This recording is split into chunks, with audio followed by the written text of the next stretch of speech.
नमस्कार दोस्तों, top trending study channel पर आपका स्वागत है। आई होप आप सभी अच्छे होंगे और आपकी तैयारी भी अच्छी चल रही होगी। प्यारे दोस्तों, इस वीडियो में हम पॉलिटी के इंपॉर्टेंट क्वेश्चनों को पढ़ेंगे जो प्रत्येक एग्जाम के लिए बहुत ही महत्वपूर्ण है। यह अपने क्रम में 5वें नंबर की वीडियो है। शुरू करते हैं।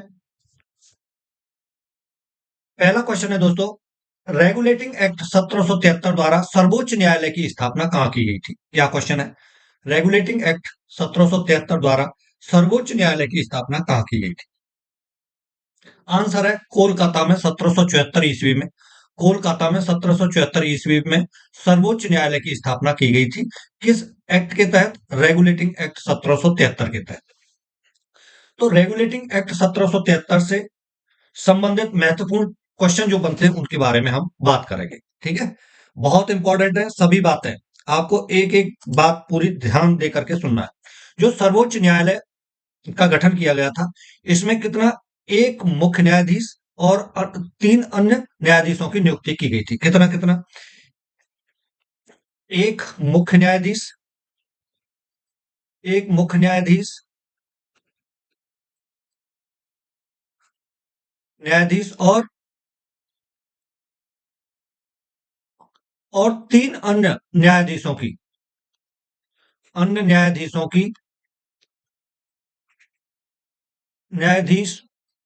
नियुक्ति की गई थी। कितना? एक मुख्य न्यायाधीश और 3 अन्य न्यायाधीशों की नियुक्ति की गई थी। जो मुख्य न्यायाधीश थे, इनका नाम आपसे परीक्षा में पूछा जाता है कि जो मुख्य न्यायाधीश नियुक्त हुए थे उनका नाम क्या था? तो सर एलिजा इम्पे इनका नाम था। क्या? सर एलिजा इम्पे, इम्पे इनका नाम था। ठीक है, सर एलिजा इम्पे इनका नाम था। इसी अधिनियम के तहत, यानी रेगुलेटिंग एक्ट 1773 के तहत ही बंगाल के गवर्नर को बंगाल का गवर्नर जनरल कहा जाने लगा। क्या? बंगाल के जो बंगाल के गवर्नर को बंगाल का गवर्नर जनरल कहा जाने लगा। बंगाल का गवर्नर जनरल कहा जाने लगा। भारत के पहले गवर्नर जनरल पूछा जाए कौन थे? पूछा जाता है, इंपॉर्टेंट है। मैंने पहले पहले वीडियो में भी बताया था आपको। तो लॉर्ड वारेन हेस्टिंग भारत के, सॉरी, बंगाल के पहले गवर्नर जनरल थे। कौन? Lord Warren, Warren Hastings, lord Warren Hastings. ठीक है, बंगाल के पहले गवर्नर जनरल थे। इसी अधिनियम के तहत, जो रेगुलेटिंग एक्ट 1773 था, इसी अधिनियम के तहत कंपनी के कर्मचारियों को निजी व्यापार करने, उपहार लेने और रिश्वत लेने पर प्रतिबंध लगा दिया गया था। यह क्वेश्चन डायरेक्ट पूछा जाता है, किस अधिनियम के तहत कंपनी के कर्मचारियों को निजी व्यापार करने, उपहार लेने और रिश्वत लेने पर प्रतिबंध लगा दिया गया था? तो वो था रेगुलेटिंग एक्ट 1773। ठीक है, समझ में आ गया होगा। नेक्स्ट क्वेश्चन है दोस्तों, भारतीयों को भारत के प्रशासन में भाग लेने का अधिकार किस अधिनियम के द्वारा प्राप्त हुआ? क्या क्वेश्चन है? भारतीयों को भारत के प्रशासन में भाग लेने का अधिकार किस अधिनियम के द्वारा प्राप्त हुआ? आंसर है चार्टर एक्ट 1833 के द्वारा। चार्टर एक्ट 1833 के द्वारा।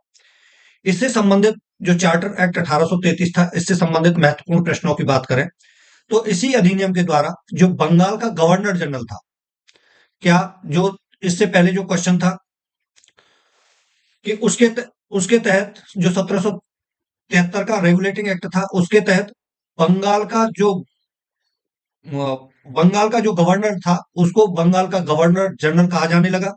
लेकिन 1833 का ये चार्टर एक्ट है, इसके तहत जो बंगाल का गवर्नर जनरल है उसे भारत का गवर्नर जनरल बना दिया गया। किसके तहत? चार्टर एक्ट 1833 के तहत ही।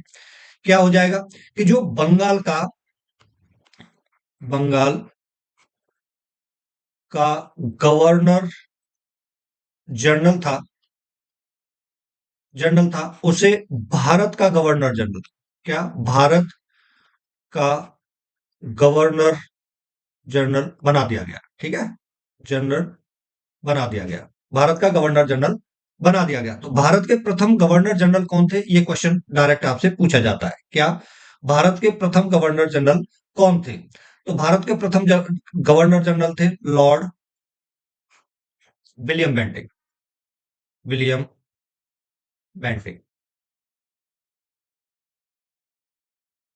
ठीक है, लॉर्ड विलियम बेंटिंक भारत के प्रथम गवर्नर जनरल थे।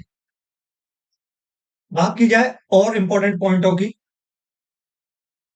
तो इसी जो अधिनियम था, इसमें विधि आयोग का गठन वर्ष 1834 में लॉर्ड मैकाले की अध्यक्षता में किया गया।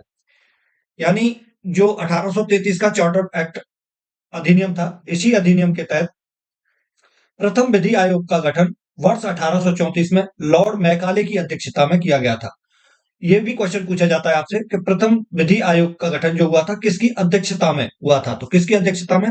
लॉर्ड मैकाले की अध्यक्षता में हुआ था। किसकी? Lord Macaulay. लॉर्ड मैकाले की अध्यक्षता में हुआ था। ठीक है, ये कंप्लीट हो गया चार्टर एक्ट 1833 से संबंधित कुछ महत्वपूर्ण प्रश्न।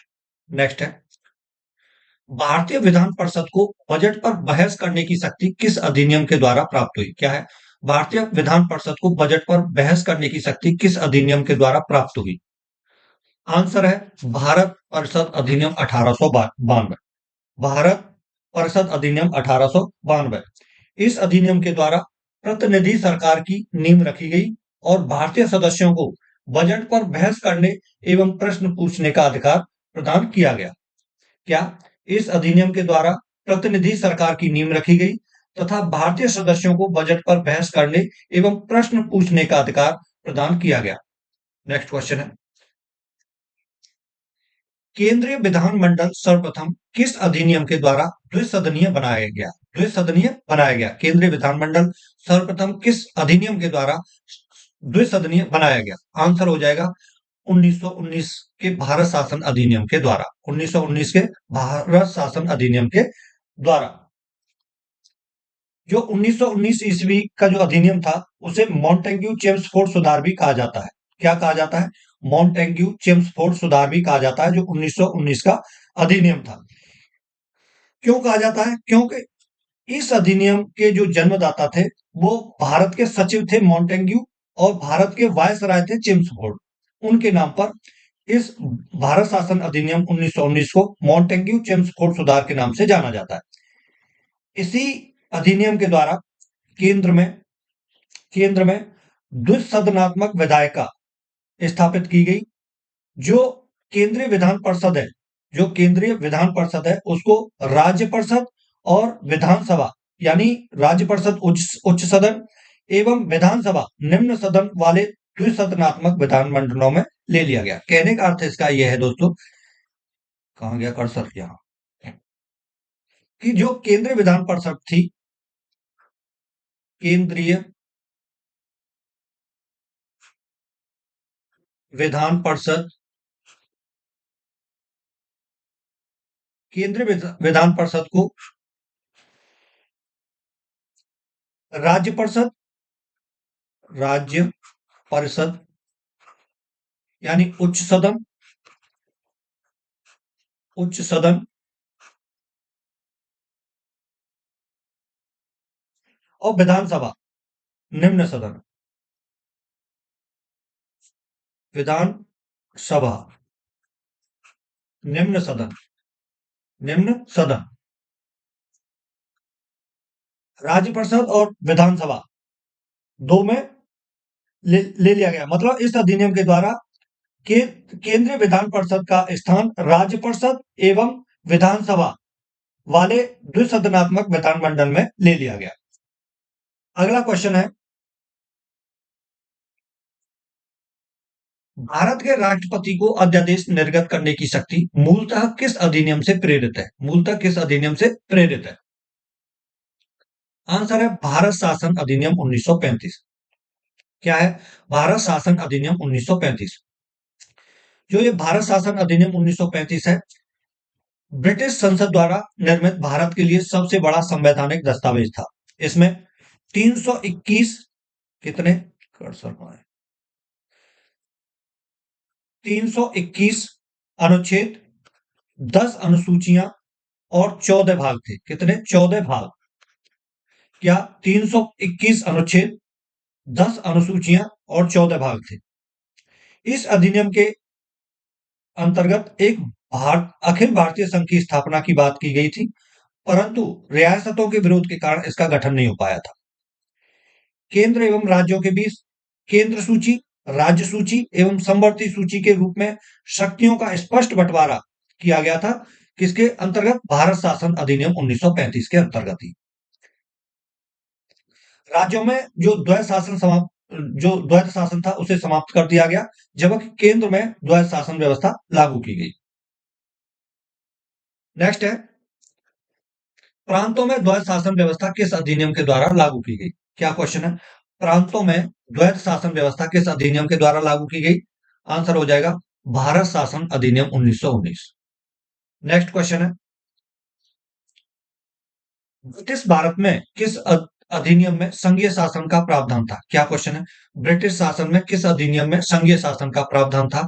आंसर हो जाएगा भारत शासन अधिनियम 1935। भारत शासन अधिनियम 1935। नेक्स्ट क्वेश्चन है,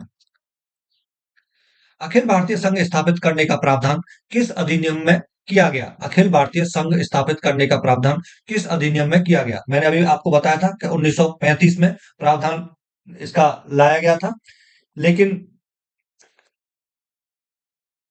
लेकिन मतलब बात हुई थी, परंतु रियासतों के विरोध के कारण इसका गठन नहीं हो पाया था। तो भारत शासन अधिनियम 1935 इसका आंसर हो जाएगा। नेक्स्ट क्वेश्चन है, ये प्रश्न डायरेक्ट एग्जाम में पूछे जाते हैं। एक निर्वाचित संविधान सभा द्वारा भारत के संविधान का निर्माण करने का प्रस्ताव किसके द्वारा किया गया था? एक निर्वाचित संविधान सभा द्वारा भारत के संविधान का निर्माण करने का प्रस्ताव किसके द्वारा किया गया था? आंसर है क्रिप्स मिशन के द्वारा। Cripps mission. नेक्स्ट क्वेश्चन है, भारतीय संविधान सभा का गठन किसके अंतर्गत किया गया? भारतीय संविधान सभा का गठन कैबिनेट मिशन के अंतर्गत किया गया था, जो 1946 में आया था। Cabinet mission. नेक्स्ट क्वेश्चन है, कैबिनेट मिशन द्वारा प्रस्तुत योजना के अनुसार संविधान सभा में प्रांतों से प्रतिनिधियों का निर्वाचन किस अनुपात में था? क्या है? कैबिनेट मिशन द्वारा प्रस्तुत योजना के अनुसार संविधान सभा में प्रांतों से प्रतिनिधियों का निर्वाचन किस अनुपात में था? 10 लाख की जनसंख्या पर एक सदस्य, 1 मेंबर पर 10 लाख पॉपुलेशन। ठीक है। नेक्स्ट क्वेश्चन है, भारतीय संविधान का निर्माण करने वाली संविधान सभा के सदस्यों का चुनाव किसके द्वारा किया गया था? क्या क्वेश्चन है? भारतीय संविधान का निर्माण निर्माण करने वाली संविधान सभा के सदस्यों का चुनाव किसके द्वारा किया गया था? आंसर है विभिन्न प्रांतों की विधानसभाओं के द्वारा। विभिन्न प्रांतों की विधानसभाओं के द्वारा। ये लास्ट क्वेश्चन था। आपको आपकी कोई क्वेरी होती है तो कमेंट्स में जरूर लिखा करें। Thank you for watching this video. नमस्कार।